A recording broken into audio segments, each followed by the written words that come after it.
lymphoid system plays a central role in the constant struggle to maintain health. Pathogens such as viruses, bacteria, fungi, and parasites often have the capacity to thrive when living inside of our bodies and cause us great harm. The lymphoid system includes the cells, tissues, and organs responsible for defending the body against hazardous material. The lymphatic system vessels are found in all tissues except the central nervous system. Lymphocytes are the primary cell of the lymphoid system. They are vital to the body's ability to prevent or overcome disease and infection, provide specific defense known as immune response. The ability to resist infection to certain diseases/infections is immunity. The lymphoid system consists of lymph, a fluid that resembles plasma but contains a lower concentration of proteins. Lymphatic vessels, which begin in peripheral tissues and end at connections to veins. Lymphoid tissues and organs, lymphocytes, phagocytes, and other cells. Lymphocytes must be able to detect problems and reach site of injury or infection.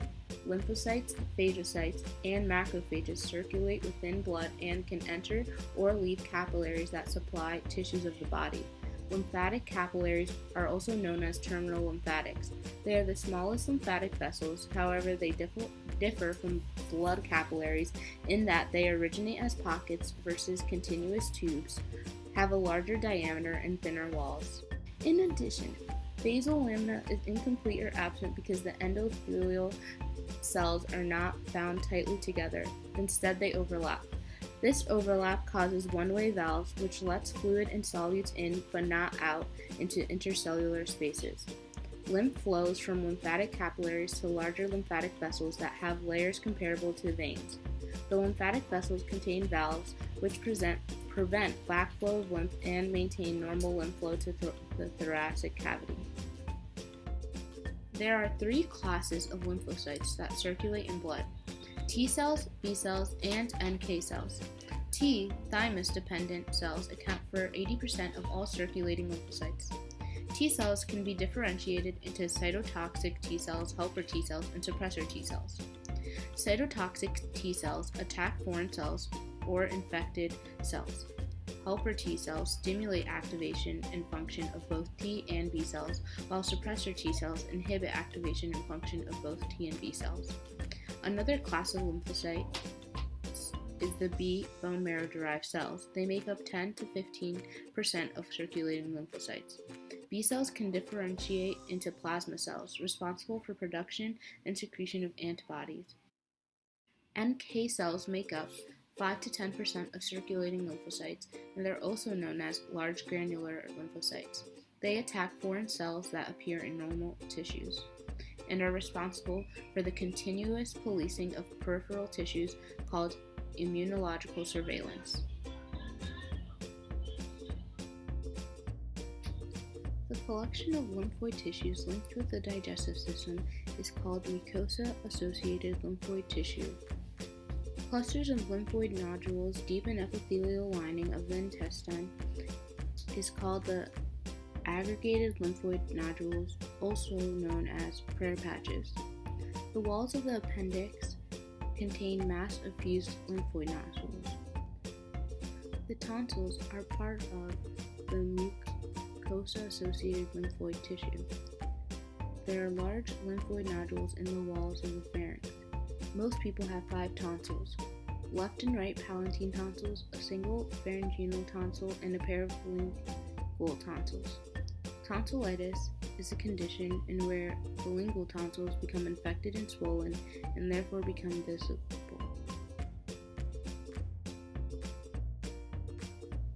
Connective tissues are dominated by lymphocytes. Lymphoid nodules are densely packed in an area of areolar tissue. Lymph nodes often form large clusters. Each nodule often has a central zone called the germinal center, which contains dividing lymphocytes. Lymph nodes are small lymphoid organs with a diameter of 1 mm to 25 mm. Blood vessels and nerves reach lymph nodes at the hilum, a shallow indentation. Lymph flows through lymph nodules within walls of sinuses and opens passageways within incomplete walls. Lymph goes through lymph sinuses and deep cortex. Lymph nodes have three functions. First, they are testing stations. They monitor the blood by receiving samples of the blood plasma. Second, if the sample has foreign invaders, they produce lymphocytes and send them into the bloodstream to destroy those invaders. In addition, the lymph nodes filter the lymph that they have so they can only return clean fluid back to the blood. Eventually, the lymph is returned to the circulatory system via the right and left subclavian veins in the shoulders just above the heart level.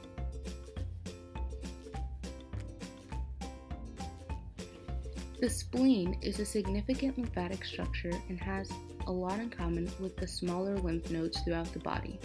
But unlike the lymph nodes, the spleen does not filter lymph. It's part of the lymphatic system, however, because it filters blood as the blood passes through the white pulp of the spleen.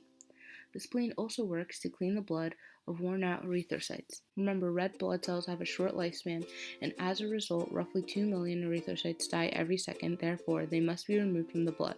When filtering the blood, the spleen also moves the blood through the red pulp in order to engage in phagocytosis, to remove foreign invaders. The third function of the spleen is to act as a reservoir for oxygen-rich blood. The spleen actually holds more blood than is necessary for its own metabolism, therefore its extra blood supply full of oxygen and nutrients, which serves as a backup supply of blood in case blood loss. If the body detects blood loss due to how much the sympathetic division stimulates the smooth muscles in the capsule of the spleen to contract, this pushes the backup supply of blood into the bloodstream, compensating for the blood loss. Although the backup supply of blood in the human spleen is rather minor, it is a major factor in the physiology of some other mammals. Seals use the spleen as a built-in oxygen tank. When the seal dives, it conserves its oxygen as much as possible. However, when it's running low and cannot get to the surface, the smooth muscles of the spleen contract, sending the oxygen-rich blood stored there into the bloodstream. This gives the seal more time before it must surface to breathe. Although the spleen is part of the lymphatic system, you can live without it if your spleen is ruptured due to an injury. It can be removed in a splenectomy. This is often necessary in order to stop internal bleeding because the spleen is so vascular. Once your spleen is removed, tissues in the liver as well as other lymphatic tissues in the body will take over the first two tasks of the spleen. Of course, the overall function is not as good when the spleen was present in the body. As a result, people who have their spleen removed are more susceptible to infections and more sensitive to hemorrhage. The spleen is roughly the size of a clenched fist. The capsule or outer covering of the spleen contains smooth muscle tissues. Extensions of this capsule called trabeculae make up the skeleton of the node. The lymph nodes are fed by several afferent lymph vessels, however, lymph exits through just one efferent lymph vessel. Reticular fibers extend from the trabeculae, forming a net of connective tissue throughout the lymph node inside the spleen. There are two types of tissue, red pulp and white pulp. The white pulp is composed of diffuse lymphatic tissue and lymph nodules, much like the lymph node. The white pulp surrounds the arteries, which enter the spleen, and the red pulp, which is made of twisted veins and reticular fibers, is full of blood cells which were in the capillaries of the spleen. Lymph nodules contain germinal centers where rapid mitosis of lymphocytes can take place in response to foreign invaders found in the lymph. Lymphocytes produced in the germinal centers are released into the lymph and eventually reach the bloodstream, where they can be transported to the tissues.